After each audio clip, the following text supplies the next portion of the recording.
I just want to introduce my couple of board members first.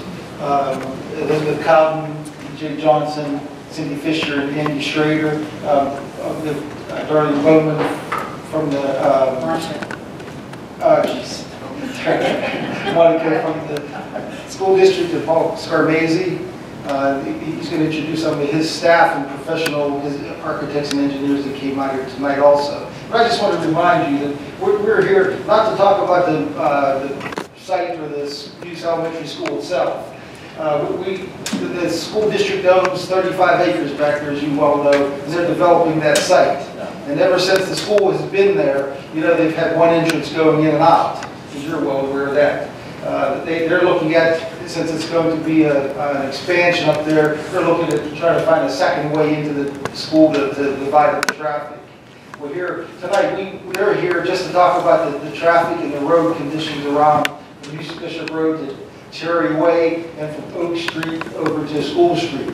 So we need you to, when it's your turn, we need you to keep your comments and suggestions and the ideas that you've had on those streets to that area. We'll have another meeting with our planning commission and their professionals in I don't know, a couple months from now to go over the site plan in our township building. But this is really just for the traffic flow in and out. We've recognized some areas. We pointed out to some areas to them today that we wanted them to look at. They have some ideas, so that's what we're here for tonight. So I'm going to let Paul introduce some of his staff members, and then you're going to give a little presentation. Then you'll be able to either ask questions or make comments on what you know about the area to help them to come up with the safest solution we can get. So, Paul. Thanks, Tom, and thank you all for coming out tonight. As Tom said, we're embarking on a large $30 million project here, which we're excited about, but anything this scope and size has ramifications, implications in the community. So let me clarify one thing. I don't have staff here. I have associates I work with, board members that I work with, I have a superintendent, I have a fellow that manages our transportation, our buildings, I have our architects and engineers. And I'll allow them to introduce themselves because it's a small enough room and what their scope includes.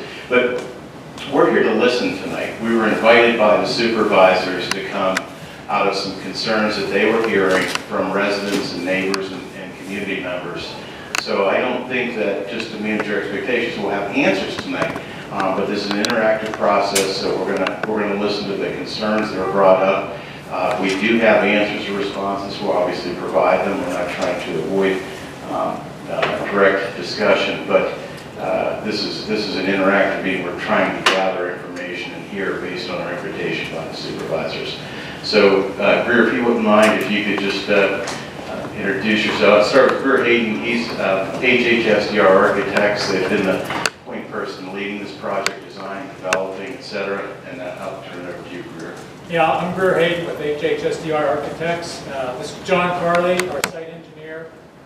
Josh Haydo is with Wooster Associates, traffic engineers. They did the traffic study for the township here. And then Matt Harding is Director of Transportation, and Michael Daniels is the Superintendent of Schools. I'm sure you all know those folks.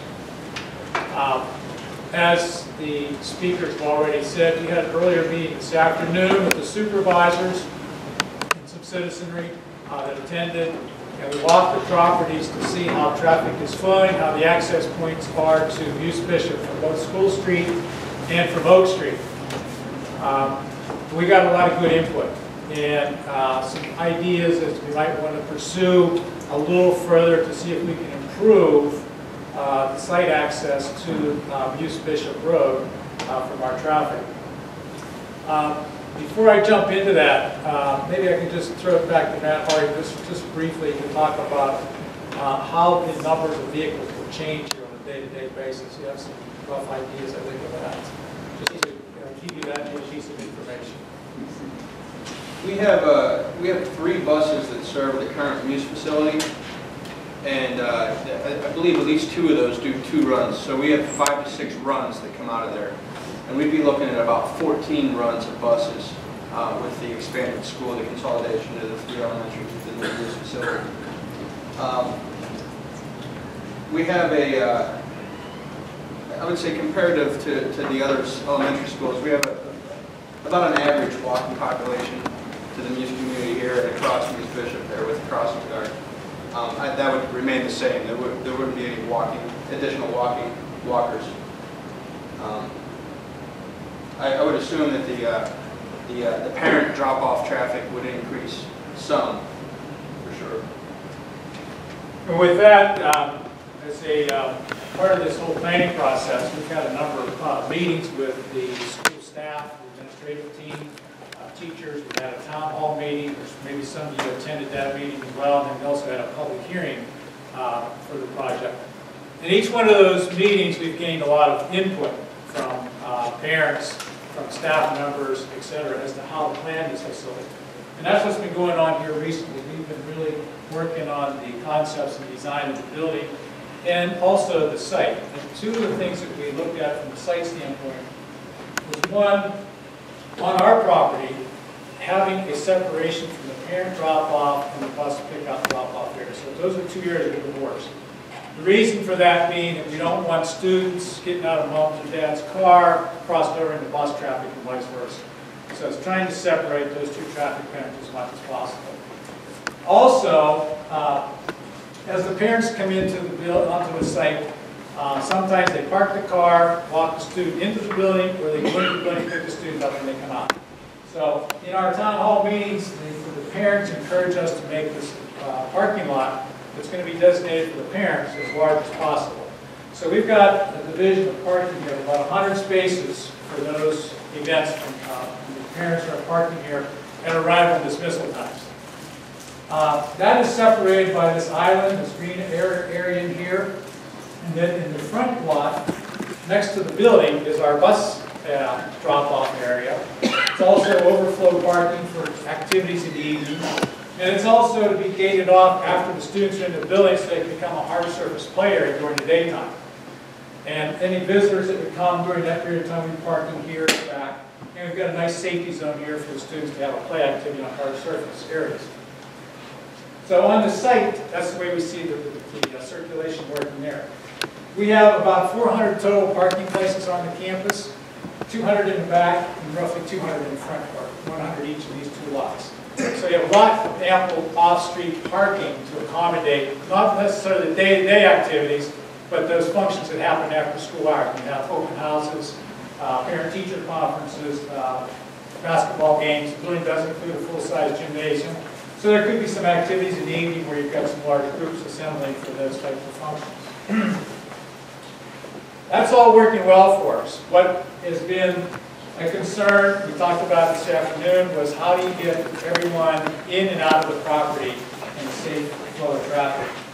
What we had proposed when the traffic study was done was to have our parents come in from Oak Street, from Muse Bishop Road, travel along Oak to along Cherry Way. And our original plan was to have a drive that would lead those parents into this loop area and back out to the street.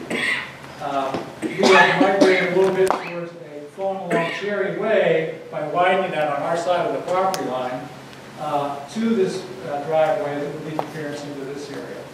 They would circle out and leave back out of Oak Street.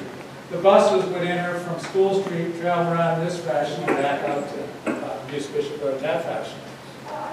When the traffic study was completed, that data was collected by Worcester Associates. It was submitted to the township. Their engineers, Gateway Engineers, had reviewed that and came back suggesting that the flow of traffic be reconsidered to have one-way flow in from Oak Street into the property and then out to School Street. That was the recommendation that they had for the flow of traffic. As we looked at the property today, and there's some photographs here that kind of show some of the existing conditions. The bottleneck is down here by the post office on School Street, which is a traffic pinch point, for lack of a better word. It really promotes one-way flow of traffic, but not two-way flow of traffic, particularly buses. There's also, we talked about the sight lines here at Oak Street. And we walked up there today just to observe those conditions. The police chief was able to have a cruiser parked down over the hump there in Muse Bishop. And so we could walk up there and see what was going on just standing there. And although he was about 300 feet down the road, we couldn't see the top light bar on the cruiser. So the traffic that would come out of Oak, or even people making a left-hand turn on Oak, is a concern. And just because of the topography there, the geometry of that intersection, has led us all to rethink this whole ingress and egress out of the property. And we talked about a number of solutions this afternoon. We're going to explore those. Those have ramifications to permitting, to cost. A lot of things have to be taken into consideration to explore, is there a better way and a safer way of addressing this? So that's the next activity that we're going to be embarking on. This is not the final plan, these are conceptual plans. As Tom pointed out, we're about a month or two away from submitting the final land development plan to the township. So we still have time and a lot of work to do to get to that point. But that's what's happened up until this point. And we wanted to, like the township supervisor said, ask that we come this evening to hear from you folks beyond what I've described, concerns that you have in the neighborhood here, of course, on any properties that could be impacted. So I'll pause there, and I think we'll see if we can answer questions or at least hear your comments.